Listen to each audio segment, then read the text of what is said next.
Hello dear students, good evening to all of you. पढ़ने का अधिकार सबको, डॉक्टर बनने का अधिकार भी सबको, ये हमारे न्यू लाइट का मोटो है। डॉक्टर सिंह सर का कहना है, तो उसी के तहत हम लोग 10 फरवरी को होने वाले जो हुआ था फुल सिलेबस टेस्ट के डाउटफुल क्वेश्चंस का डिस्कशन करने जा रहे हैं। Full syllabus test 18th number था और ये हुआ था, किस दिन हुआ था भाई?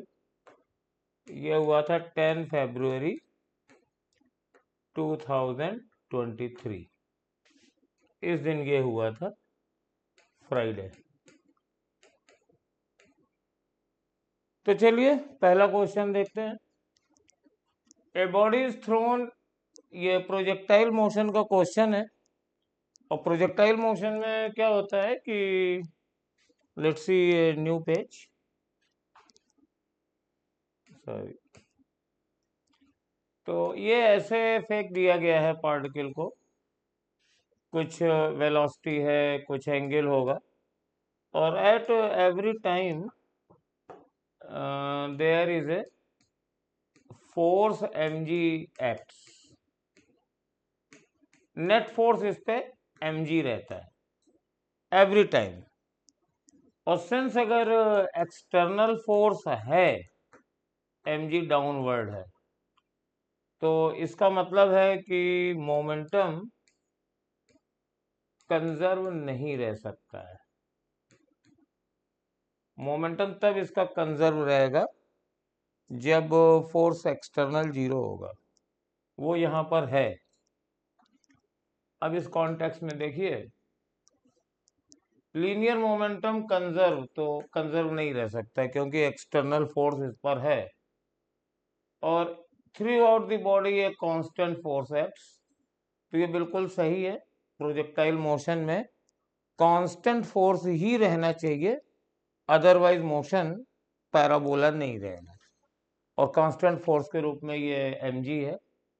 तो पहला वाला आंसर गलत है और रीजन वाला स्टेटमेंट सही है, तो इसका आंसर फोर्थ हो जाता है। नेक्स्ट क्वेश्चन में आइए।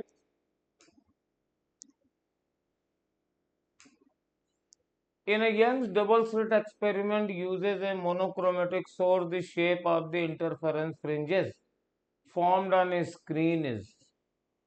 तो इसमें आप ये हम फैक्ट इसको प्रूफ नहीं करेंगे क्योंकि कोऑर्डिनेट ज्योमेट्री उतनी आपको नहीं आती है, लेकिन ये ध्यान रखिए कि जो फ्रिंजेस होती हैं, इस तीनों फैक्ट को आप याद रखिए। इन 3 डायमेंशनल व्यू, एक्चुअली क्या है, ये यंग्स डबल स्लिट स्लाइड्स होती हैं और ये स्क्रीन होती है। तो ये फ्रिंजेस हम लोग देखते हैं 2 डायमेंशनल वे में। अगर 3D में देखेंगे तो ये होती है हाइपरबोलाइड। ये हाइपरबोला का 3D संस्करण है। और स्क्रीन जो 2 डायमेंशनल होती है, उस पे ये हाइपरबोला बनता है, हाइपरबोला। और अगर अब ये हमको रेक्टेंगुलर क्यों दिखती हैं, तो देखो हाइपरबोलाइड शेप्स कुछ ऐसी होती है, और अगर ये बहुत दूर होंगी तो ये लगभग रेक्टेंगुलर फॉर्म में दिखती हैं। तो ज्यादातर ये वाली डी और इस डी की बीच की जो डिस्टेंसेस होती है, ये काफी ज्यादा होती है। D is much much greater than D. तो हमको ये रेक्टेंगुलर की फॉर्म में अप्रोक्सीमेटेड दिखती हैं, लेकिन ये होती कर्व, ये हाइपरबोला होते हैं। तो इसमें मैथमेटिकल डिस्क्रिप्शन में नहीं जाना चाहिए, आप ये लर्न कर लीजिए तो ज़्यादा आपकी लाइफ कंफर्टेबल रहेगी और जल्दी से क्वेश्चन भी हो जाएगा। और कोई इसमें बहुत ज़्यादा डीप में घुसने वाला नहीं है। नीट सिंपल में वो पूछेंगे तो उस नाम पूछेंगे, दैट यू शुड नो। तीसरा क्वेश्चन देखिए, एवरेज वेलोसिटी पाथ लेंथ, तो वेलोसिटी तो डिस्प्लेसमेंट से रिलेटेड है, ये गलत हो गया। Particle moving in A given direction with a non zero velocity, और वेलोसिटी का मैग्नीट्यूड हमारे पास स्पीड होता है, तो अगर ये मैग्नीट्यूड नॉन जीरो है तो स्पीड कभी भी जीरो नहीं हो सकती है। इसमें लिखा है कैन हैव जीरो स्पीड, तो ये भी गलत हो गया। The magnitude of average velocity is equal to the average speed, नहीं, ये गलत है। एवरेज वेलोसिटी का मैग्नीट्यूड हमेशा कम होता है एवरेज स्पीड से,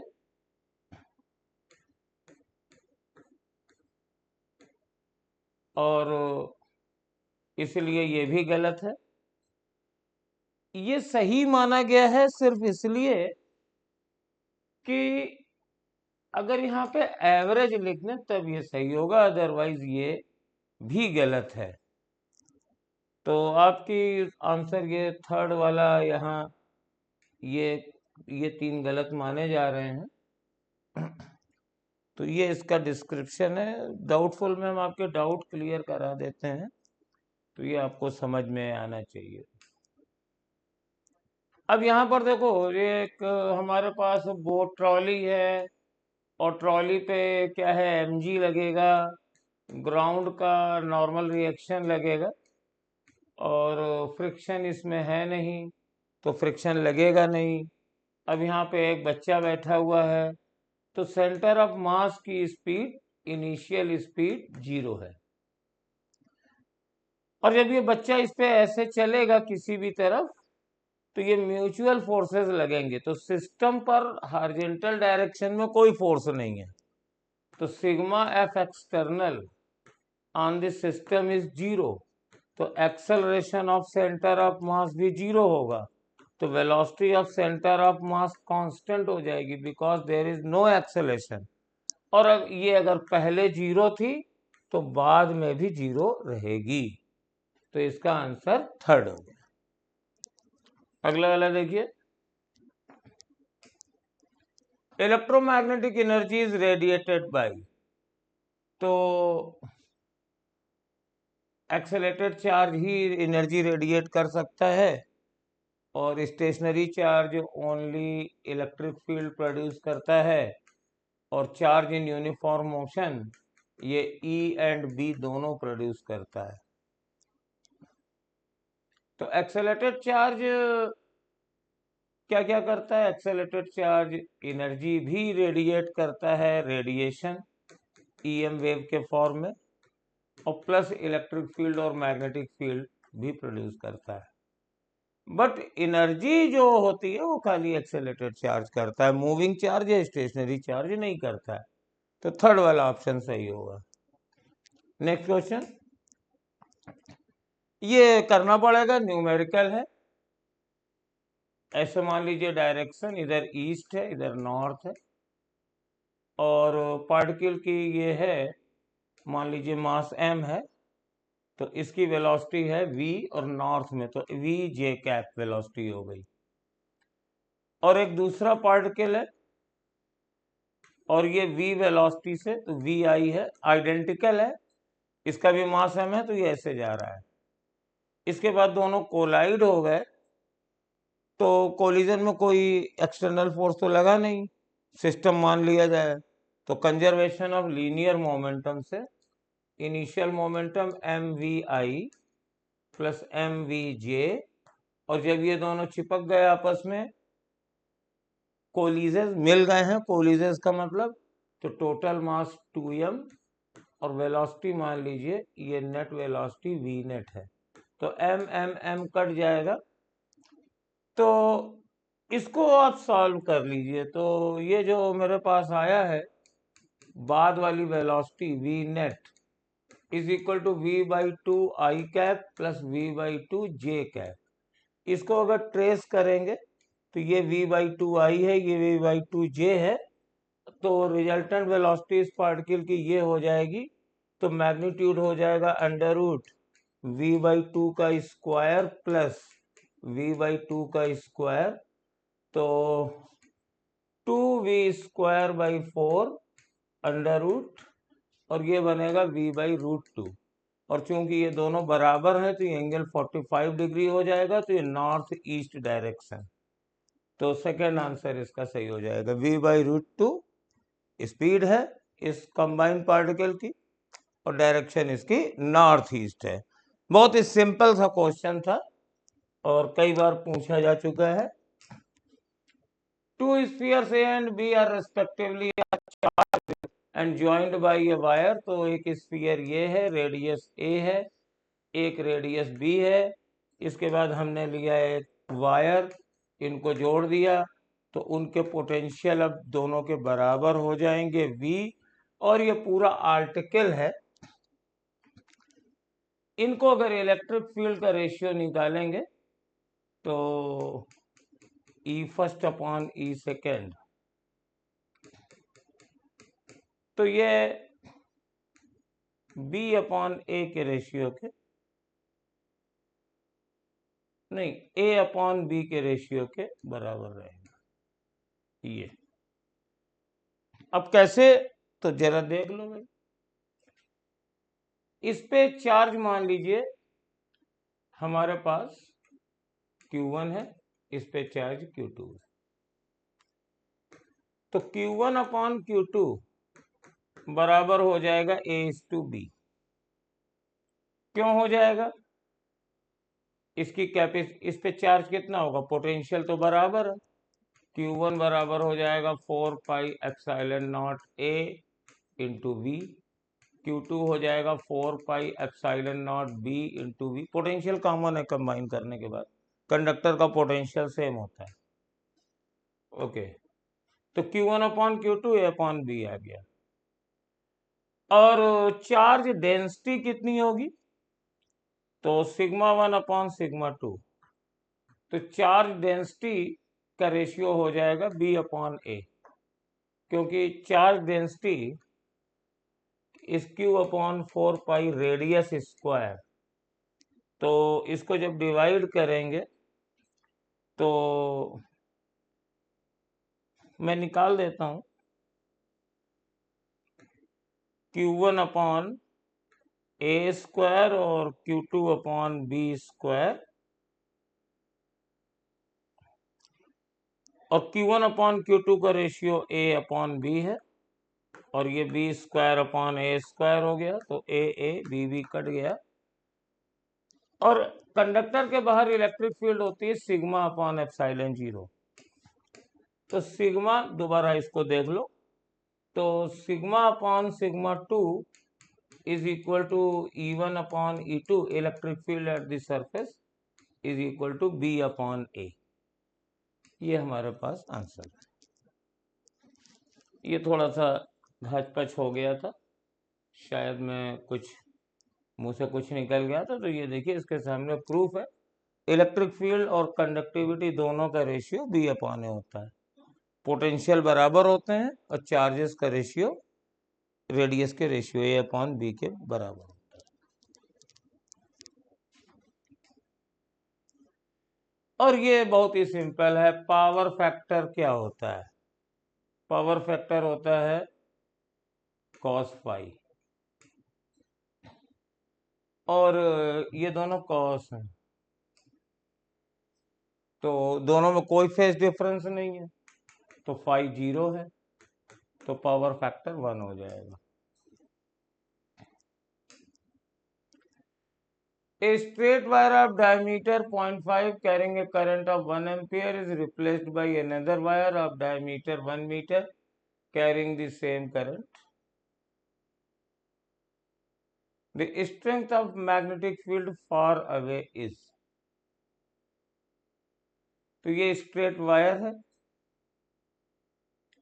और इसका कुछ डायमीटर था, अपनी सुविधा के लिए इन्फिनिटी मान लीजिए, और ये था। और दूसरा वायर ले लिया गया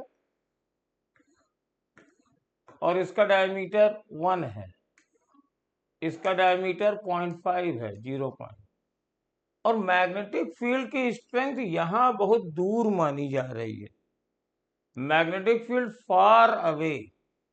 तो मैग्नेटिक फील्ड क्या होती है, म्यू नॉट अपॉन 4 पाई, और I अपॉन डिस्टेंस, और इनफाइनाइट है तो 2I/r। तो ये R तो एक्सिस से डिस्टेंस होगी ना, डायमीटर तो इसमें कहीं रोल में ही नहीं आया है, तो इसलिए same as earlier value answer हो जाएगी। हाँ, अगर ये कहता कि at the surface of the wire, तो यहां पे कुछ होती, जो यहां से 0.5 था और यहां पर कुछ और होती, ये यहां से 1 था, 0.5/2 था और ये 1/2 था। तब फिर सरफेस पर जो इलेक्ट्रिक फील्ड होती वायर के, या मैग्नेटिक फील्ड होती सॉरी, तो वो आधी हो जाती, क्योंकि मीटर में रेडियस भी डबल हो जाती है। और अगर ये कह देता कि रेडियस इस वाले पॉइंट पर कहाँ होगी, तो पहले ये पॉइंट सरफेस था बाद में पॉइंट अंदर था, तो 0 हो गई। तो ये लैंग्वेज का गेम है, बहुत सिंपल है, इसको आप देख सकते हैं। और ये ज्यादातर बच्चे इसको स्टेटमेंट 1 मान रहे हैं, इसमें कंफ्यूजन ये है। लेकिन बेटा यहाँ पर एक बहुत बड़ी चीज ये है कि स्पेसिफिक हीट एरिया प्रोसेस की 0 क्यों होती है, ये तो खैर सही है और ये भी सही है। इसलिए 0 होती है कि Q बराबर mc डेल्टा थीटा लगाएं तो एडियाबैटिक के लिए Q 0 है, तो C 0 आएगा। और आइसोथर्मल के लिए थीटा 0 है, तो Q दैट इज mc ये 0, तो C बराबर इंफिनिटी आएगा। लेकिन इस स्टेट में ये चीज कहीं मेंशन नहीं की गई है कि एडियाबैटिक प्रोसेस में हीट ट्रांसफर 0 होता है और आइसोथर्मल प्रोसेस में टेम्परेचर चेंज नहीं होता है। आप कहोगे बाजी वाह, हमें तो मालूम है। तो आपको मालूम है ना, जी भी स्टेटमेंट लिखे जाते हैं तो ऐसे लिखे जाते हैं कि मान लीजिए कोई सी रिक्शे वाले को आप समझा रहे हैं, एक अननोन पर्सन, इनोसेंट पर्सन को समझा रहे हैं, तो और वैसे भी अगर आपको भी कोई ये समझाएगा तो पहले कहेगा कि हाँ देखो ये फॉर्मूला होता है स्पेसिफिक हीट का, और एडियाबैटिक प्रोसेस में हीट ट्रांसफर 0 होता है, तो इसको 0 रख दो, तब ये आएगा। और वो चीज इसमें मेंशन नहीं है, इस बिहाफ पर स्टेटमेंट सेकंड इसका सही आंसर हम लोग मान रहे हैं। हिस्ट्री बता दें, बीएचयू का क्वेश्चन है पुराना, उसमें भी उन्होंने सेकंड माना था।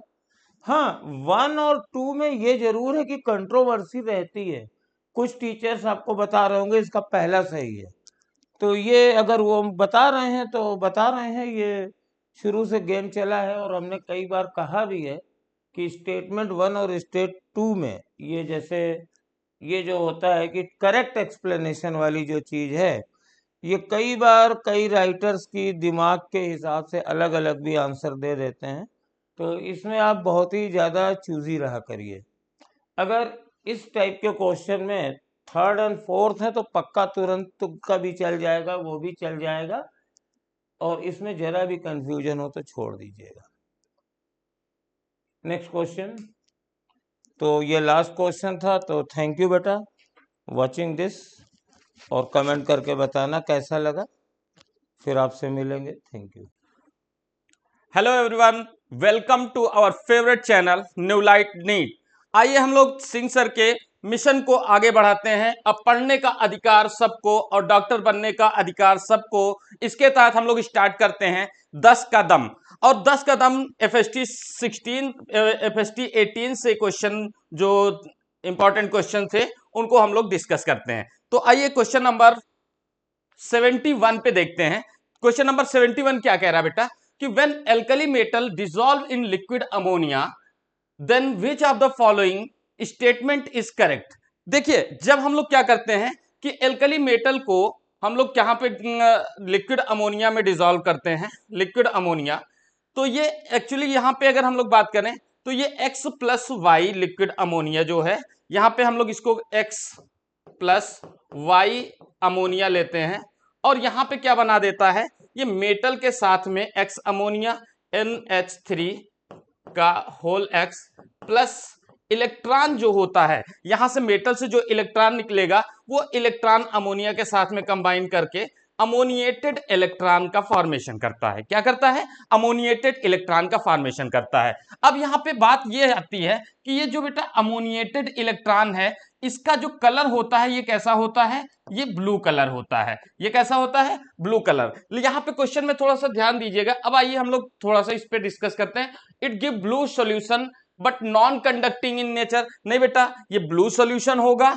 तो कंडक्टिंग नेचर का होता है, क्योंकि ये कैसा है? अनपेयर्ड इलेक्ट्रॉन है, और अनपेयर्ड इलेक्ट्रॉन है तो ये क्या होगा? कंडक्टिंग होगा। तो इसलिए हमारा पहला आंसर करेक्ट नहीं है। दूसरे पे आते हैं, liberate hydrogen resulting formation of azide. देखिए, हाइड्रोजन तो लिबरेट कर सकता है लेकिन एजाइड का फॉर्मेशन नहीं करेगा। तीसरी आंसर में आते हैं, तीसरे ऑप्शन में, इन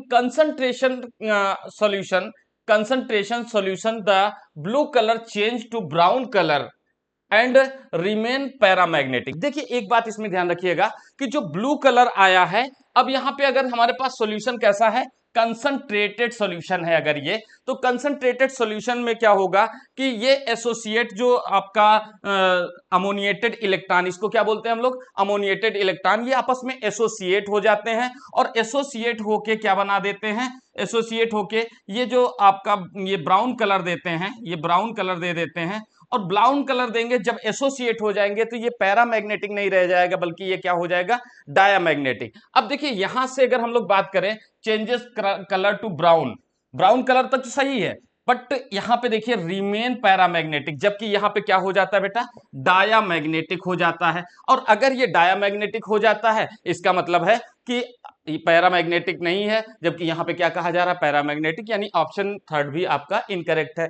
अब उसके बाद ऑप्शन फोर्थ पे आ जाते हैं, ऑन स्टैंडिंग लिबरेट हाइड्रोजन। देखिए, होता क्या है कि लिक्विड अमोनिया के साथ में अगर हम लोग सोडियम ले लेते हैं, लिक्विड अमोनिया या सोडियम के साथ में हम लोग क्या करते हैं? लिक्विड अमोनिया लेते हैं NH3, तो ये क्या करता है? ये सोडामाइड बना देता है NaNH2, और यहां से क्या निकलता है बेटा? हाइड्रोजन गैस लिबरेट होती है। इस बात को ध्यान रखिएगा, यहां पे क्या लिबरेट होता है? हाइड्रोजन गैस लिबरेट होती है। तो यहां पे आंसर हमारा करेक्ट कौन सा हो जाएगा? Fourth answer is absolutely correct. Any problem? चलिए हम लोग आते हैं अपने नेक्स्ट क्वेश्चन पे। नेक्स्ट क्वेश्चन क्या है? Diastereomers are separated by. देखिए, स्टीरियोमर्स के बारे में आप जानते होंगे, तो डायस्टीरियोमर्स और इनैंशियोमर। देखिए, इनैंशियोमर क्या होता है बेटा?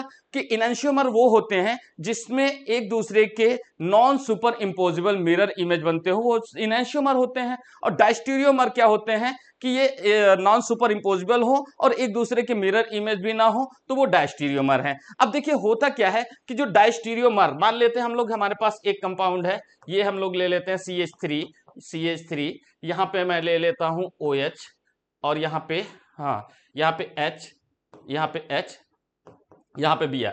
मैं इसका मिरर इमेज नहीं लेने जा रहा हूं, यहाँ पे एक दूसरा बना रहा हूं और आप उसको चेक करिएगा क्या इसका मिरर इमेज है ये।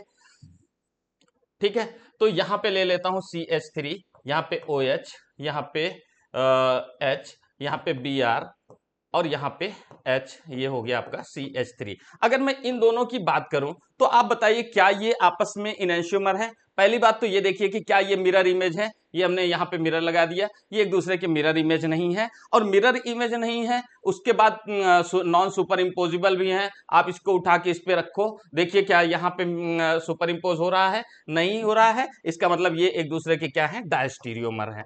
क्या है? डायस्टीरियोमर। चलिए, डायस्टीरियोमर के बारे में हम लोगों ने बात कर लिया।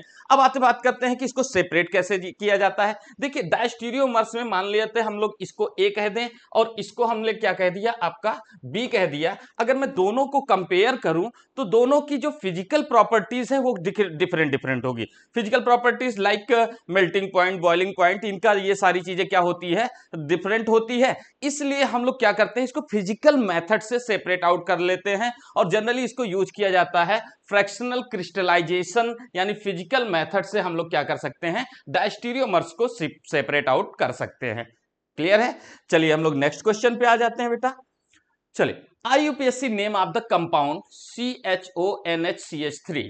ठीक है, चलिए, ये आपको कंपाउंड दिया हुआ है, कह रहा है इसका IUPAC बहुत ही आसान होता है, आप जानते हो। लेकिन यहाँ पे थोड़ा सा आपको रुकने की जरूरत ये है कि यहाँ पे देखने में ऐसा लग रहा है कि ये एल्डिहाइडिक ग्रुप है, ये आपका अलग है। यहाँ पे देखिए, ये एक्चुअली में यहाँ पे अगर हम लोग देखें तो ये है आपका COHNH,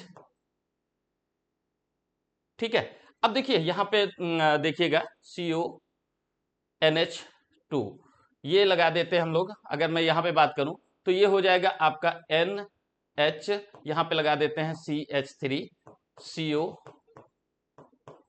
ये ग्रुप।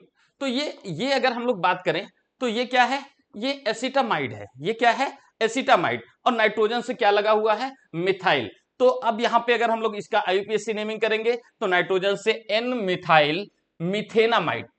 ये क्या है, एक कार्बन है तो इसलिए हम लोग यहां पे इसको क्या बोलेंगे, मिथेनामाइड बोलेंगे, ठीक है। तो ये हो गया आपका N मिथाइल मिथेनामाइड, ठीक है।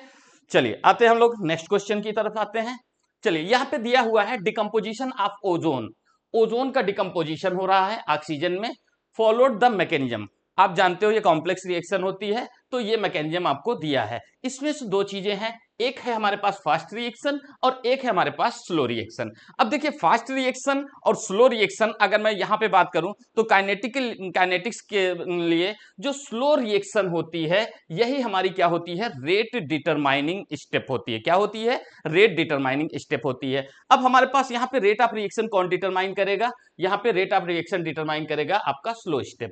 चलिए मैं यहाँ पे बात करता हूँ dx/dt, या मैं यहाँ पे डायरेक्ट इसको रेट के लिख देता हूँ। तो रेट इज इक्वल टू क्या हो जाएगा, यहाँ पे O3 के, ये है रेट कांस्टेंट O3 और O।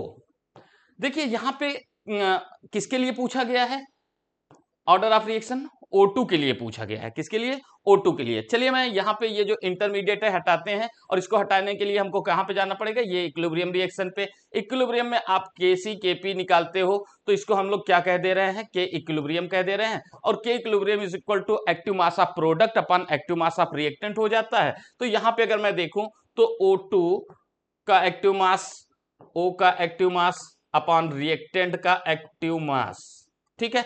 ये एक्टिव मास हमने ले लिया। यहां से अपने को क्या मिल जाएगा, अब इस ए की जगह पे मैं इस पूरी वैल्यू को रिप्लेस करता हूं। इस पूरी वैल्यू को अगर मैं रिप्लेस करूं तो ये हो जाएगा बेटा O is equal to K equilibrium O3 upon O2। Clear है। अब इस वैल्यू को यहां पे हम लोग क्या करते हैं, पुट करते हैं। यानी अब हमारे पास रेट क्या हो जाएगा, rate is equal to K equilibrium O3 और O की जगह पे हम लोग ये वैल्यूज पुट करें, ठीक है। O3 के इक्विलिब्रियम मैंने ले लिया है, यानी O3 अपॉन क्या हो जाएगा, O2। अगर मैं इसको रीअरेंज करता हूं तो K इक्विलिब्रियम ये क्या हो जाएगा आपका O3 का होल स्क्वायर, O2 ऊपर जाएगा माइनस का 1 हो जाएगा, ठीक है। तो ये हमारे पास रेट की एक्चुअल जो मेन रिएक्शन थी, तो रेट ऑफ रिएक्शन हमारे पास ये आ चुकी है इस रिएक्शन के लिए, ठीक है। अब इस रिएक्शन के लिए रेट ऑफ रिएक्शन आ चुकी है। वैसे अगर मैं ओवरऑल की बात करूं तो ओवरऑल इसका 2 है, इसका 1 है, यानी 2 माइनस 1 कितना आ जाएगा, +1। लेकिन खास बात यह है कि यहां पे ओवरऑल नहीं पूछी गई है, यहां पे किसके लिए पूछा गया बेटा, O2 के लिए पूछा गया है। तो आप देखिए O2 के लिए क्या है, यहाँ पे ऑर्डर ऑफ रिएक्शन जो पावर में है वही ऑर्डर ऑफ रिएक्शन है, यानी यहाँ पे आंसर आपका कौन सा हो जाएगा, -1 हो जाएगा। क्लियर है बेटा, कोई कंफ्यूजन। चलिए आइए हम लोग नेक्स्ट क्वेश्चन की तरफ बढ़ते हैं। नेक्स्ट क्वेश्चन क्या कह रहा है, how many mole of electron weight 1 kilogram. कह रहा है कि कितने मोल इलेक्ट्रॉन क्या होंगे, 1 किलोग्राम वेट होगा। कितने मोल इलेक्ट्रॉन का वेट कितना होगा, 1 किलोग्राम होगा। तो आइए हम लोग पहले तो बात कर लेते हैं कि 1 मोल क्या होता है। 1 मोल आप जानते हो, 1 मोल कोई भी सब्सटेंस हो, चाहे वो इलेक्ट्रॉन हो, यहाँ इलेक्ट्रॉन की बात हो रही है तो हम लोग इलेक्ट्रॉन ले लेते हैं। 1 mole electron is equal to कितना हो जा रहा है, 6.02 इंटू 10⁻23। ये हमारे पास 1 मोल है। अब यहां पे अगर हमको मास निकालना है इलेक्ट्रॉन का, mass of 1 mole electron, 1 mole electron.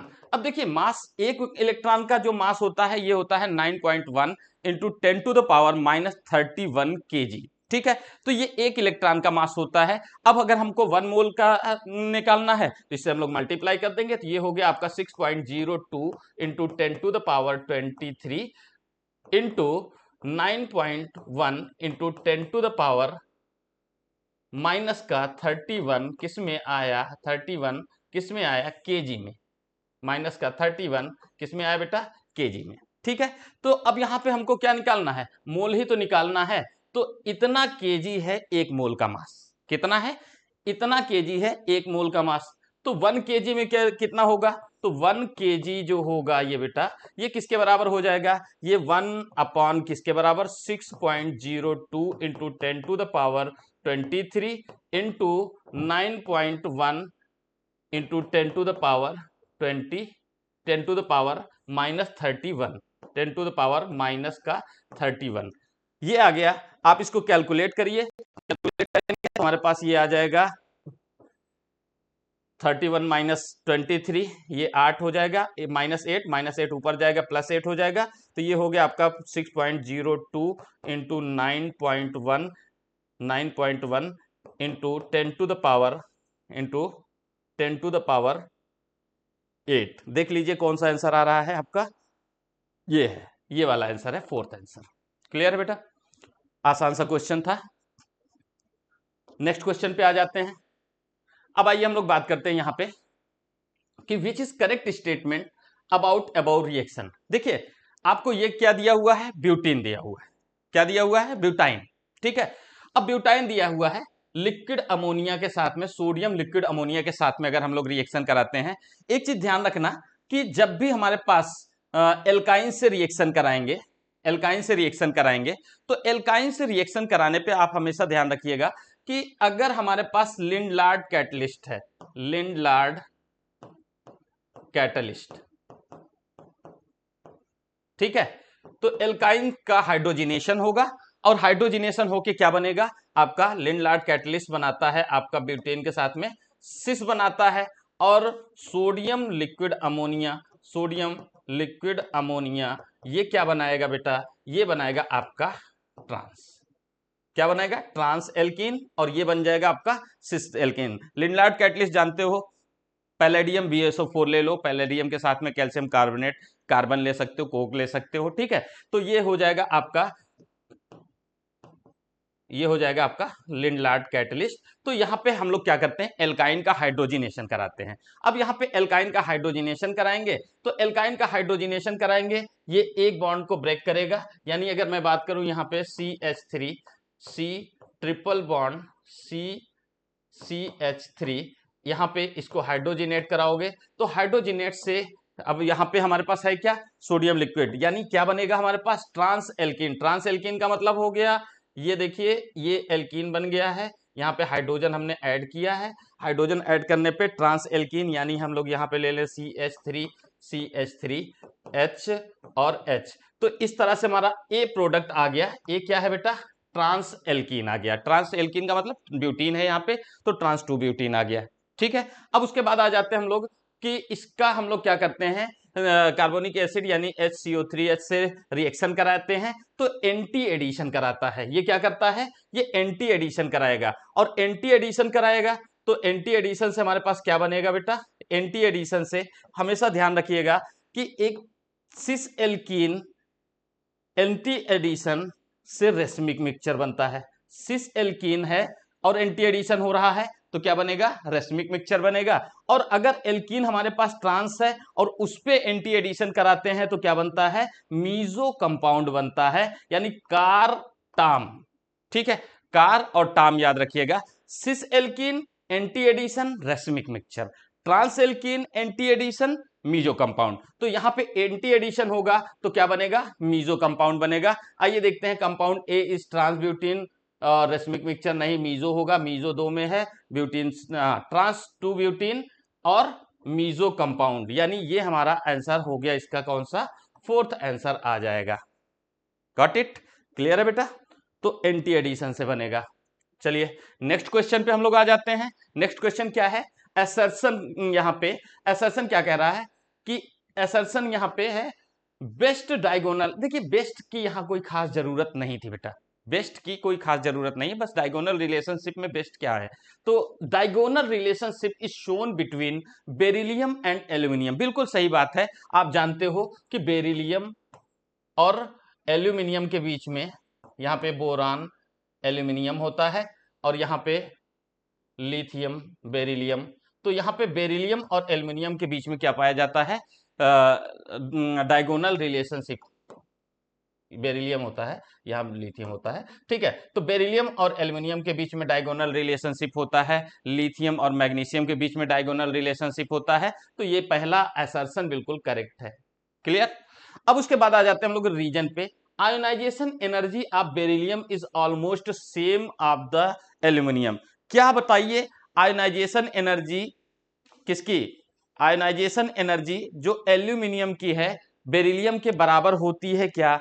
NCERT में टेबल दिया हुआ है बेटा, आप उसमें देख भी सकते हो। देखिए जो एल्यूमिनियम की आयोनाइजेशन एनर्जी है ये होती है नियर अबाउट 577। एनसीईआरटी का डेटा है कि एल्यूमिनियम की जो फर्स्ट आयोनाइजेशन एनर्जी होती है ये 577 किलो जूल पर मोल होता है, जबकि बेरिलियम की जो होती है बेटा, ये बेरिलियम की होती है 899 किलो जूल, यानी 900 के आसपास हम लोग कह सकते हैं कि ये 900 किलो जूल पर मोल होता है। तो अब यहां पे अगर हम लोग देखें तो क्या ये दोनों बहुत सिमिलरिटी है, क्या काफी डिफरेंस है एनर्जी का। अगर डिफरेंस है एनर्जी का तो हम लोग यहां पे बोल सकते हैं कि बोरान और बेरिलियम और एल्यूमिनियम में अगर हम लोग बात करें तो आपका रीजन जो है ये इनकरेक्ट है। और अगर हम लोग यहाँ पे आंसर की बात करें तो assertion is correct, reason is incorrect. तो देखते हैं कौन सा आंसर होता है। If the assertion is true but reason is false, third answer आपका हो गया assertion is true but reason is false.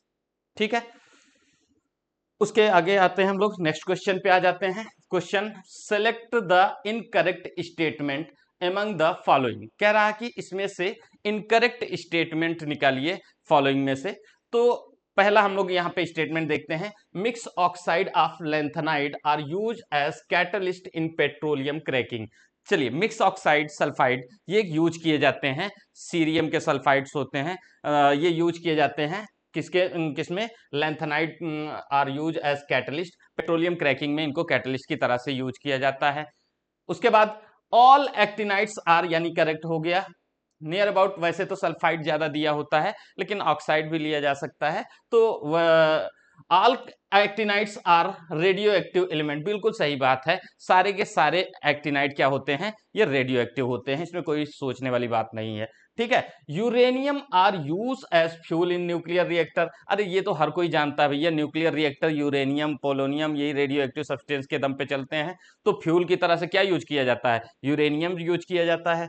ठीक है, उसके बाद the actinoid contraction is lower from the element to than lanthanide contraction. ना ना ना ना ना, ये जस्ट रिवर्स है। ठीक है, आइए देखते हैं। देखिए, एक्टिनाइड कॉन्ट्रैक्शन में इफेक्टिव न्यूक्लियर चार्ज बढ़ जाएगा, और अगर इफेक्टिव न्यूक्लियर चार्ज बढ़ जाएगा तो एक्टिनाइड कॉन्ट्रैक्शन ज्यादा होगा लैंथेनाइड कॉन्ट्रैक्शन से। जबकि यहां पे क्या कह रहा है, actinide contraction is lower from element to element than lanthanide contraction. तो एक्टिनाइड कॉन्ट्रैक्शन लोअर नहीं होता बल्कि क्या होता है, हायर होता है। तो यहाँ पे आंसर आपका कौन सा हो जाएगा बेटा, फोर्थ हो जाएगा। क्लियर है। चलिए आते हैं हम लोग नेक्स्ट क्वेश्चन पे आ जाते हैं। नेक्स्ट क्वेश्चन क्या कह रहा है, the number of space lattice crystal system and wrist. यहां पे क्या क्या पूछा है, space lattice and crystal system. ये तो सभी लोग जानते हो, कितने क्रिस्टल सिस्टम पाए जाते हैं, 7 क्रिस्टल सिस्टम। कौन कौन से होते भैया, 7 क्रिस्टल सिस्टम, बोलो भैया। क्यूबिक, ऑर्थोरोम्बिक, ठीक है, हेक्सागोनल, ठीक है, ऐसे बहुत सारे 7 क्रिस्टल सिस्टम होते हैं। CHMORTT, यानी ये क्या हो गया आपका, cubic, hexagonal, monoclinic, orthorhombic, rhombohedral, tetragonal, triclinic, ये आपके 7 क्रिस्टल सिस्टम है। और यहां पे अगर हम लोग देखें तो 7 क्रिस्टल सिस्टम है तो ये एक बात क्लियर हो गई कि क्रिस्टल सिस्टम अपने पास 7 है, ये दो ऑप्शन में आपका 7 है। चलिए देखते हैं स्पेस लैटिस। स्पेस लैटिस का मतलब ब्रेविस लैटिस, एनसीईआरटी में लाइन दिया हुआ है और ये क्वेश्चन पूछा भी जा चुका है कि ब्रेविस लैटिस कितने होते हैं इस, और ब्रेविस लैटिस टोटल कितने होते हैं, और उसमें सारे फिगर बना के दिया हुआ है, आप देख लीजिएगा एक बार। तो टोटल जो होते हैं बेटा 14 ब्रेविस लैटिस यानी स्पेस लैटिस पाए जाते हैं। तो 14 स्पेस लैटिस हो गए और 7 क्या हो गया बेटा, 7 आपका क्या हो गया, क्रिस्टल लैटिस, क्रिस्टल सिस्टम हो गया। तो 7 क्रिस्टल सिस्टम, और आप इसमें पढ़ते हो कि इनके किसके साइड्स बराबर हैं, किसके आपके एंगल्स बराबर हैं, किसके डिफरेंट हैं, ये सारी चीजें इसमें अपन लोग पढ़ते हैं 7 क्रिस्टल सिस्टम में। और इसके इससे जो बन के मिल के बनता है वो क्या कहलाता है, स्पेस लैटिस, या आप उसको ब्रेविस लैटिस कहते हो। याद रखिएगा 14 होता है ब्रेविस लैटिस और 7 होता है आपका क्या, क्रिस्टल सिस्टम। ठीक है, चलिए नेक्स्ट पे आ जाते हैं। Question number 63, 2 mole of PCl5 were introduce in a vessel 5 litre. एक वेसल है जिसमें PCl5 इंट्रोड्यूस किया जा रहा है और उसका जो वॉल्यूम है वो कितना है, 5 लीटर। ठीक है, अब उसके बाद देखिए particular at particular temperature at equilibrium PCl5 was found to be 35% dissociated into PCl3 and Cl2, dissociated into PCl3 and Cl2 volume of Kc। अरे बस आसान सा क्वेश्चन है बेटा, Kc निकालना पूछ रहा है और सारी चीजें आपको दिया हुआ है, डिसोसिएशन कितना हो रहा है वो दिया हुआ है, बस परसेंटेज में दिया है, इसको चेंज करना है। देखिए यहाँ पे हो गया आपका PCl5 और PCl5 किस में ब्रेक हो रहा है, PCl3 प्लस Cl2 में ब्रेक हो रहा है। इनिशियली अगर मैं यहाँ पे T=0 की बात करूं, जब रिएक्शन स्टार्ट नहीं हुई है, तो यहाँ पे इसका जो मोल है ये कितना है, 2 मोल लिया गया है। ठीक है, कितना लिया गया है, 2 मोल लिया गया है, और यहाँ पे इसकी कंसंट्रेशन अभी क्या है, 0 है। ठीक है, इसमें से 2 मोल में से इक्विलिब्रियम पे जो है, एट इक्विलिब्रियम, इक्विलिब्रियम में 2 मोल में से कितना रिएक्ट कर गया, particular temperature equilibrium PCl5 was found to be 35% dissociated. ये बात ध्यान रखिएगा क्योंकि यहां गलती हो जाती है कभी कभी कि 35% डिसोसिएटेड कह रहा है और आप सोचते हो कि 35% बचा हुआ है, तो इन दोनों में फर्क है और क्वेश्चन आपका गलत हो सकता है। तो 35% डिसोसिएटेड यानी अगर मेरे पास 100 था तो उसका कितना बचा, 35% डिसोसिएट हुआ है यानी 65% बचा हुआ है। यानी अब यहाँ पे हमारे पास इस पे ये कितना बचा हुआ है, ये 65% बचा हुआ है, और ये कितना बना, ये 65% बना, और ये 35 और ये 35% बना। स्टोइचियोमेट्री से आप देख सकते हो कि अगर इसका 1 मोल डिसोसिएट होगा तो इसका 1 मोल बनेगा, इसका 1 मोल बनेगा। तो स्टोइचियोमेट्री हमारी बात ये बता रही है कि ये जितना डिसोसिएट होगा उतना ही ये दोनों क्या होंगे, फॉर्म होंगे। क्लियर है। अब यही अगर आपको पता चल जाए कि ये 65% कितना है, तो 65% को आप क्या कर सकते हो, अब देखिए कहीं पे भी परसेंटेज निकालने का एक ही तरीका होता भैया, कितना पाया है, टोटल कितना है इंटू 100, कितना पाया है, टोटल कितना है इंटू 100। अब यहां पे परसेंटेज ही दे दिया तो परसेंटेज निकालना है तो उसको हम एक्स मान लेंगे, तो हम लोग यहां पे कर लेते हैं कि 65% बचा है, 65% एक्स, 65% का मतलब क्या है, अब इसी का हमको इनिशियल अमाउंट पता था, तो 65% is equal to x, percent हमको पता है भाई, परसेंट ना पता होता तो एक्स की जगह पे हम वैल्यू रखते। ठीक है, 65% अपान एक्स इंटू, और टोटल कितना है अपने पास जो इनिशियल 2 मोल, इंटू 100 कर दीजिए, इंटू 100 करेंगे तो यहाँ पे आप देखिए x इज इक्वल टू आ जाएगा 1.3। अरे देख लीजिए 65 इंटू 30 130, 130 डिवाइडेड बाई 100 1.3। इसका मतलब 2 माइनस जो x की वैल्यू है ये कितना है यहाँ पे 1.3, यानी ये बचा कितना हुआ है, ये हमारे पास 65% बचा है यानी 1.3 बचा है। 2 में से 1.3 अगर जाएगा तो कितना बचे होगा, 2 माइनस 1.3, इसका मतलब 0.7 आ गया, यानी ये कितना, इसका अमाउंट कितना हो गया 0.7 और इसका भी कितना हो गया 0.7। बस अब सारी चीजें आ चुकी है, केसी निकालना है। केसी के लिए आप क्या करोगे, active masses of product upon active masses of reactant, और एक्टिव मास आप जानते हो मोल पर लीटर यानी वॉल्यूम से आपको डिवाइड करना पड़ता है। तो आइए इसको निकाल लेते हैं हम लोग। अब यहाँ पे हमको आसानी से कर सकते हैं। अब ये देखिए Kc इज इक्वल टू क्या हो गया, active mass of PCl3 Cl2 upon PCl5। बस वैल्यूज पुट करना है बेटा। PCl3 की वैल्यू कितना है, यहां पे देखिए 0.7, 0.7 वैल्यूम से डिवाइड करिए 5 से, 5 लीटर है। फिर ये कितना है, ये भी है 0.7 वैल्यूम से डिवाइड करिए 5 से, अपॉन PCl5 कितना है बेटा 1.3, 1.3 डिवाइड करिए 5 से, 5 से 5 कैंसिल कर दीजिए, ठीक है।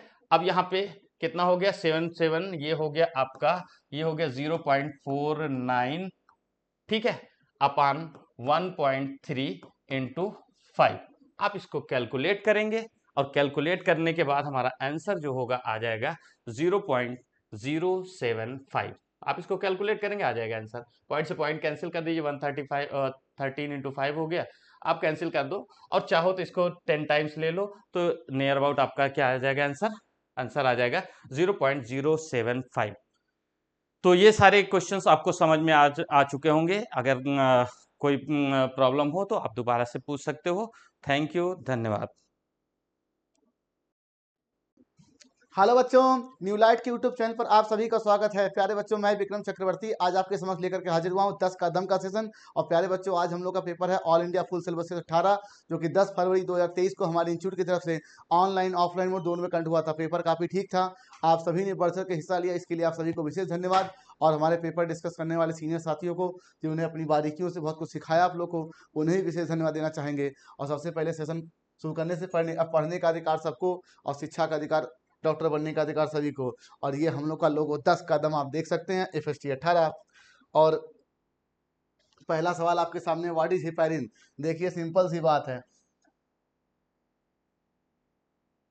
सिंपल सी बात है। अब देखिए आप लोग को ये सवाल गलत इसलिए हुआ है, तकरीबन 11 से 40 बच्चों ने क्यों गलत किया, क्योंकि हम लोग के माइंड में जो माइंड मेकअप हम लोग करके चलते हैं कि मेजॉरिटी ऑफ इंपॉर्टेंट केमिकल जो होते हैं, पिगमेंट हो, एल्कलॉइड हो, पिगमेंट हो, टॉक्सिन्स हो, उन्हें हम प्रोटीन मान के सपोज करते हैं। हिपेरिन जो है ये सबको पता है कि ये एक एंटी कोआगुलेंट है, ये सब जानते हैं। और ये नेचुरल है, ये भी सब जानते हैं, ठीक। लेकिन मैंने इससे क्वेश्चन ऊपर उठाया, ये एक टाइप ऑफ कार्बोहाइड्रेट है। बात को समझिए, ये कार्बोहाइड्रेट है भाई, बात को समझिए, ये आपका कार्बोहाइड्रेट था, ये टाइप ऑफ कार्बोहाइड्रेट है और ये एंटी कोआगुलेंट है, नेचुरल है, ठीक। और ये शरीर में हमेशा रहता है, क्यों, ताकि जिससे ब्लड हमारा शरीर के अंदर क्लॉट क्यों नहीं कर रहा, इस हिपेरिन की वजह से।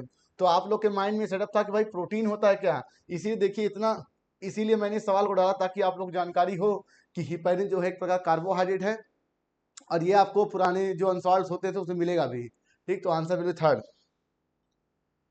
फिर देखिए विच of the following not a part of renal pyramid. अब देखिए जब आप किडनी की बात करते हो बच्चों, किडनी, तो किडनी को आपने सबसे पहले डिवाइड किया 2 मेन पार्ट में, रीनल कॉर्टेक्स और रीनल या मेडुला, ठीक है। कॉर्टेक्स और मेडुला में आपने इसको डिवाइड किया। और मेडुला जो होता है ये कोनिकल मास जो होते हैं, कोनिकल मास, जिसे आप मेडुलरी पिरामिड कहते हो, मेडुलरी पिरामिड, इन्हीं को आप रीनल पिरामिड कह सकते हो, रीनल पिरामिड। तो कुल मिला के हमें ये बात तो समझ में आ गई कि जो रीनल पिरामिड की हम बात कर रहे हैं वो मेडुला के लिए कर रहे हैं। अब इन दोनों में, रीनल कॉर्टेक्स और मेडुला में, इनके कुछ स्पेसिफिक पार्ट होते हैं, उन्हीं के बिहार पर एक क्वेश्चन की फ्रेमिंग है। और ये PYQ है बहुत पुराना। रीनल कॉर्टेक्स में आपको पता होना चाहिए कि PCT, DCT, बोमेंस कैप्सूल, ग्लोमेरुलस, ठीक है, इतने होते हैं। और PCT DCT का ही नाम होता है प्रॉक्सिमल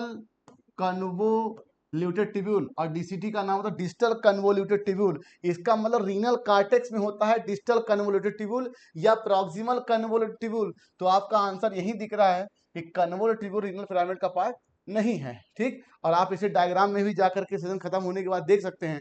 अब जो ये रीनल पिरामिड होता है, इसमें हेनले लूप होता है, कलेक्टिंग डक्ट होता है, और ये जो आपने देखा ना पेरी, और ये इसी वासा रेक्टा होता है, वासा रेक्टा, वासा रेक्टा ही पेरी ट्यूबुलर कैपिलरी है। ये आपकी बुक में जब आप पढ़ेंगे कि पेरी ट्यूबुलर कैपिलरी ही जो आगे चल के ये वासा रेक्टा बनती है। तो हेनले लूप कलेक्टिंग डक्ट, वासा रेक्टा, पेरी कैपिलरी, ये मेडुला में होते हैं जिन्हें हम रीनल पिरामिड कह सकते हैं। और रीनल कार्टिलेज पेरिडिसिटी बॉमन्स कैप्सूल ग्लोमेरुलस होता है। और प्रॉक्सिमल कन्वोल्यूटेड ट्यूब्यूल, डिस्टल कन्वोट्यूब्यूल, यही है आपका आंसर सेकंड। तो इस क्वेश्चन जो था ये आपके रीनल कार्टेक्स और मेडुला में कौन कौन से पार्ट आपके सिचुएट होते हैं, एलाई करते हैं, उसके बिहाफ पर इस क्वेश्चन की फ्रेमिंग थी। और ये पीवाईक्यू है पुराना। Which one is correct statement for inter calorie. अब सबसे पहला काम तो इंटर कैलोरी। अब मेरिस्टम है तो ग्रो करेगा, ये तो आपको पता होना चाहिए। ग्रो क्यों करेगा? क्योंकि इसमें सेल डिवीजन की क्या होती है? एबिलिटी। और ये मैच्योर टिश्यू नहीं है, ये नॉन परमानेंट है। ठीक है, ये मेस्टमेटिक है तो परमानेंट टिश्यू ये नहीं, और मैच्योर नहीं है। होता क्या है, आपने देखा होगा कि बीच बीच में ये नोड होता है और ये नोड होता है, और ये होता है इंटर कैलोरी मेरिस्टम। ठीक है, इसी को आप इंटरनोड भी कह सकते हैं। तो दो मैच्योर टिश्यू के बीच में होता है आपका intercalary meristem. It occurs between mature tissue, और इसी से पौधे की लेंथ बढ़ती है। तो जब घासें, ग्रासेस को, घासों को जब हर्बीवर्स चरते हैं ना, ऊपर से वेजिटेशन खाते हैं, तो यही ऊपर फिर बढ़ जाता है। इसलिए आप देखिए कि घास या घास जो आप ग्रासलैंड देखते हो, गाय भैंस जो खाती हैं, तो कुछ दिन के बाद फिर हरा हरा आपका दिखने लग जाता है। या आप वहाँ से चलते हो, देखो फिर घास निकल जाती है। तो ऊपर से जब ये वेजिटेशन ऊपर से हटती है तो फिर ये बढ़ता है, फिर हटती है, फिर बढ़ता है। तो इसका मतलब ये जो पार्ट हटा है ये हर्बीवोर्स ने हटाया है। भाई हर्बीवोर्स जो होते हैं वही हर्ब्स को खाएंगे, तो यहाँ पर ये कार्निवोरस तो हो ही नहीं सकता। इसीलिए बच्चों का गलत हो गया, क्योंकि मैंने भूल से हर्बीवोर्स की जगह कार्निवोरस कर दिया। तो grasses and regenerate parts removed by carnivorous, नहीं हर्बीवोरस होना चाहिए था। आपने पूरा सेंटेंस ठीक से पढ़ा नहीं, इसलिए आपका गलत हो गया। पहले बिल्कुल सही था, बाद में मैंने इसको चेंज किया है। ठीक है, तो हर्बीवोरस जब इसके खाते हैं ना तो फिर ये बढ़ता है, खाते हैं तो फिर बढ़ता है। ठीक, और ये सेकेंडरी नहीं प्राइमरी मेरिस्टम है। तो इसका आंसर है फर्स्ट। क्यों? क्योंकि प्राइमरी प्लांट बॉडी का ये निर्माण करता है, सेकेंडरी ग्रोथ तो बहुत बात की चीज है, बात को समझिए। तो ये आंसर फर्स्ट। अब देखिए, we know that mammals are generally terrestrial animal but some mammal, देखिए जैसे सपोज दैट ये आपका रेप्टाइल है, रेप्टाइल्स, और आपको पता है कि रेप्टाइल्स टेरेस्ट्रियल एनिमल थे, टेरेस्ट्रियल एनिमल थे, और रेप्टाइल से ही बर्ड की और मैमल्स की ओरिजिन हुई है। इसका मतलब जो मैमल की एंसेस्ट्री है वो टेरेस्ट्रियल है। ठीक, और मैमल की भी ओरिजिन जो थी वो टेरेस्ट्रियल है। तो जो जहां उत्पन्न होता है जिस हैबिटेट में, वो उसका प्राइमरी हैबिटेट होता है। ठीक, प्राइमरी हैबिटेट। अब किन्हीं कारणों बस एडाप्टिव रेडिएशंस की वजह से वो स्पीसीज या कुछ प्रकार के एनिमल मूव कर जाए किसी दूसरे हैबिटेट में, तो वहां से सेकेंडरी का टर्म लिखता है। तो कहते हैं कुछ मैमल ऐसे थे जो पानी में चले गए, दैट इज एक्वाटिक हैबिटेट में। ठीक, एक्वाटिक मैमल, एक्वाटिक हैबिटेट या सेकेंडरी एक्वाटिक एनिमल, इन्हीं को हम सेकेंडरी एक्वाटिक एनिमल कहते हैं या एक्वाटिक मैमल कहते हैं, जलीय मैमल्स। इसीलिए आपकी बुक में एनिमल किंगडम में लिखा है कि mammals are diversified in their habitat. ये हवा में भी उड़ सकते हैं जैसे चमगादड़, ये पेड़ों पे भी घोंसला रह सकते हैं लटक करके जैसे चमगादड़, और पानी में, हवा में, गुफाओं में, बड़े पेड़ों पर, हर जगह मैमल है। बात को समझिए। The leaves Holi in water, और ये ऐसा नहीं है कि पानी में गए तो कुछ दिन के जमीन पे आ गए, जैसे मेढक। ठीक है, ऐसा नहीं, सांप की पानी में रह सकता है और जमीन पे रह सकता है। ये होली इन मैमल। आपको पता है कि जो वेल्स, डॉल्फिन, सील्स और सील काऊ होती हैं, ये चारों के चारों पानी में ही पाए जाते हैं, ABCD, और ये सब के सब मैमल है भाई। सी लिली एक प्लांट है, ये तो आपको पता ही है।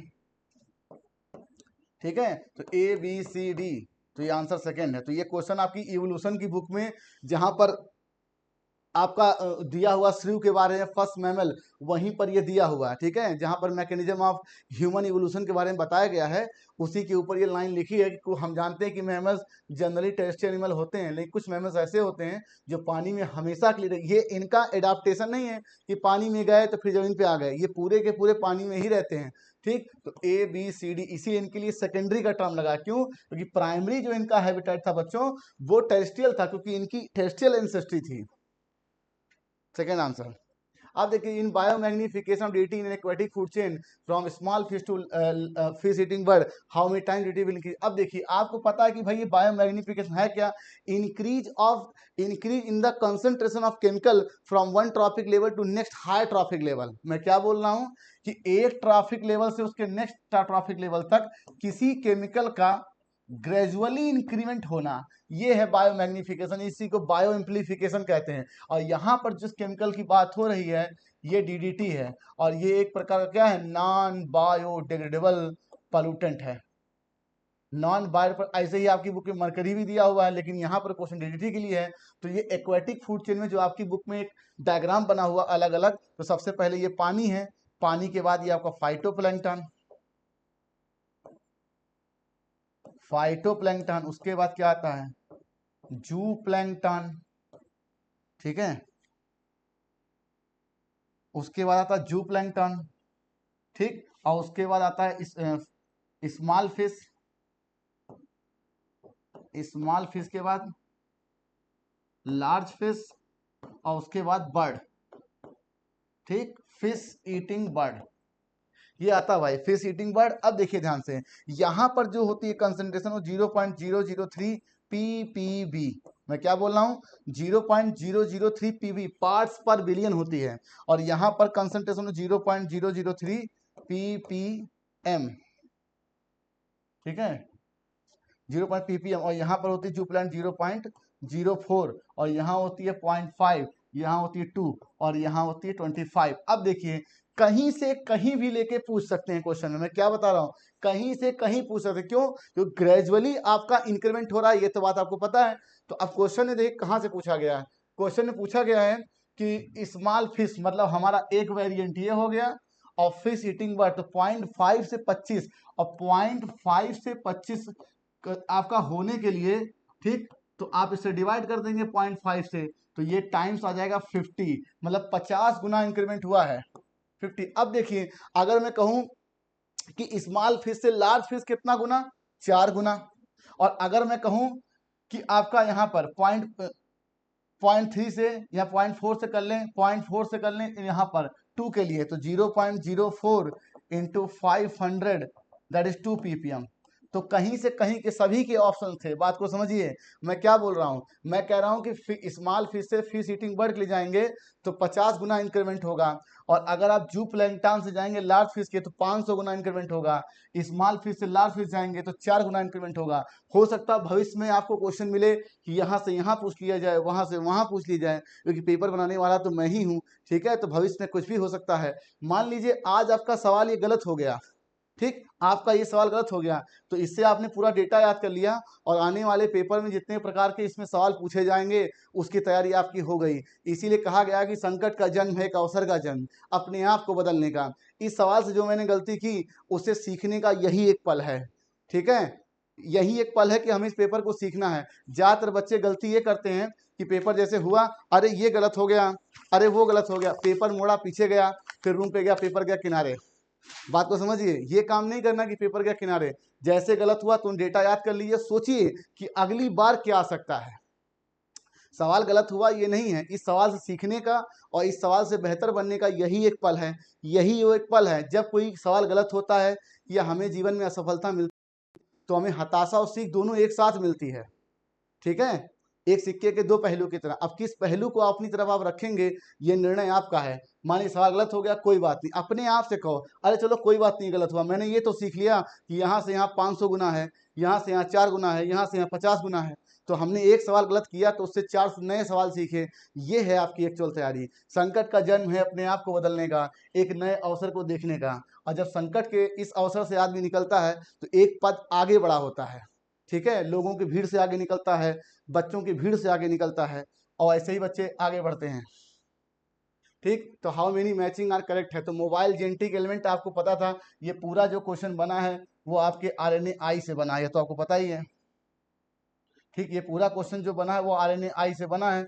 अब देखिए मोबाइल जेनेटिक एलिमेंट ट्रांसपोर्शन ये कहाँ इस्तेमाल होता है, ये RNA-I में इस्तेमाल होता है भाई, ठीक। अब देख RNA-I पेस्ट रेजिस्टेंट प्लांट है, एक प्रकार का सेलुलर डिफेंस है, बिल्कुल सही है, और ये यूकैरियोट्स की प्रॉपर्टी है, यूकैरियोट्स की प्रॉपर्टी है भाई। अब BT toxin protein insecticidal protein है, चारों सही है, ठीक, तो आंसर बिफोर। अब ये बीटी टॉक्सिन प्रोटीन क्या है भाई, ये है क्राई प्रोटीन, ये क्या है क्राई प्रोटीन, और क्राई प्रोटीन का मतलब है क्रिस्टल नेचर, और इसकी जीन जो होती है स्मॉल सी से क्राई लिखा जाता है, यही है cry first AC, cry second AB, cotton bollworm, cry first AB corn borer. तो कॉर्न बोरर और कॉटन बोल क्या है, एक प्रकार के इंसेक्ट हैं। तो जो वो जीन कोड करती है पॉलीपेप्टाइड को किसी टॉक्सिन प्रोटीन के लिए, वही है BT toxin protein, insect cell protein.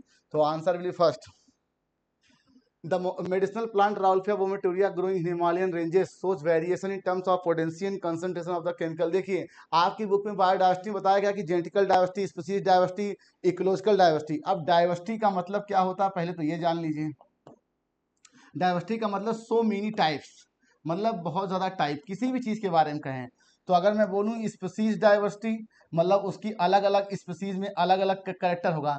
जैसे आपको पता है कि आलू की बहुत सारी स्पीसीज होती है, कोई छोटा होता है कोई बड़ा होता है, किसी मिठास ज़्यादा होती है।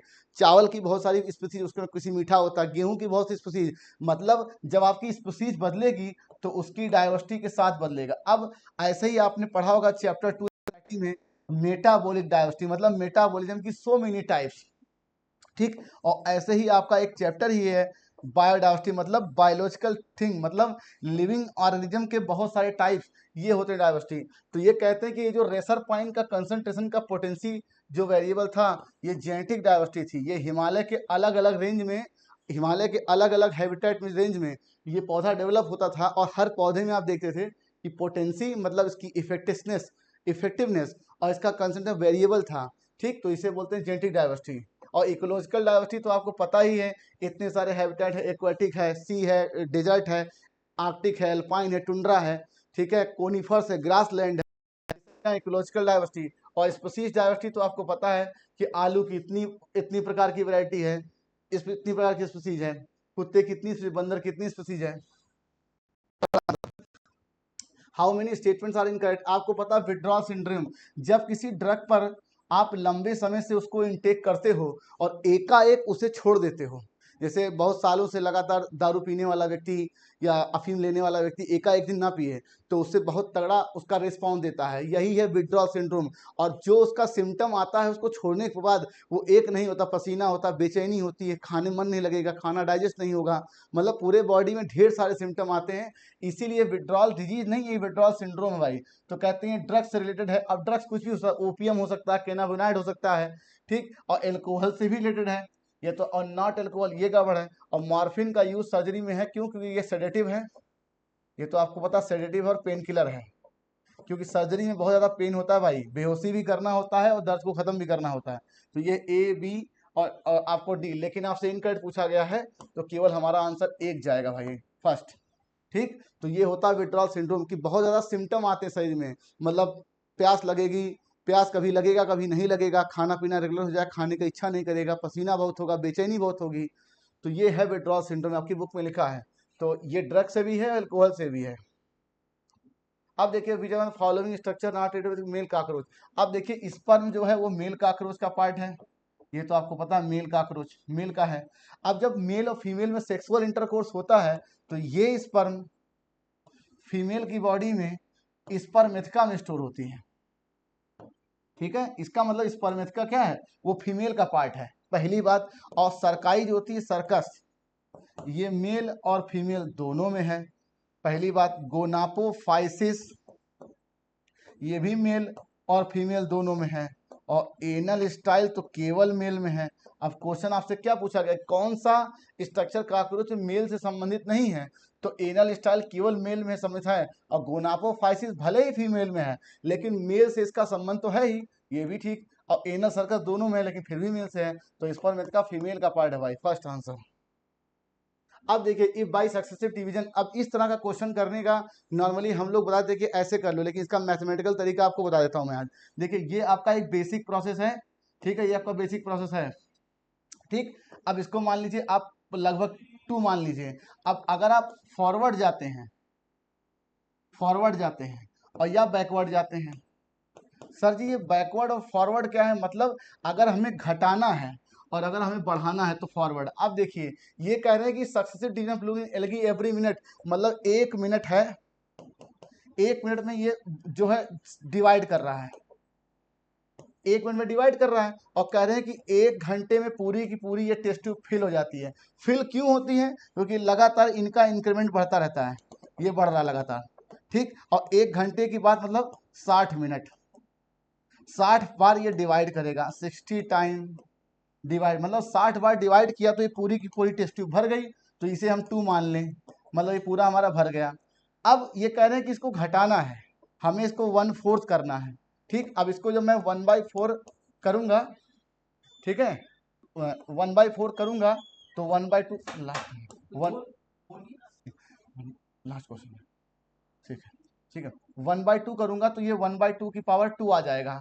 ठीक, और अगर मैं आगे जाता तो 2 की पावर n से चलता, 1/2 की पावर 2 जब चलेंगे तो यहाँ पर हम एक फॉर्मेट बनाते हैं पीछे की तरफ जाने के लिए, 1/2 की पावर माइनस में n। ठीक, अब यहाँ माइनस में n बराबर हमारा माइनस का 2 आ गया, ये फॉर्मेट 1/2। तो हम क्या करेंगे, जितना हमारा बेसिक था 60 मिनट था पहले, 60 मिनट, तो 60 मिनट में जब हम इसको ऐड करेंगे प्लस के साइन के साथ, तो ये माइनस का 2 जब अब ऐड होगा तो 60 माइनस 2 दैट इज 58 मिनट। ये मैथमेटिकल तरीका मैंने बता दिया कि आप इसको कैसे निकाल सकते हैं।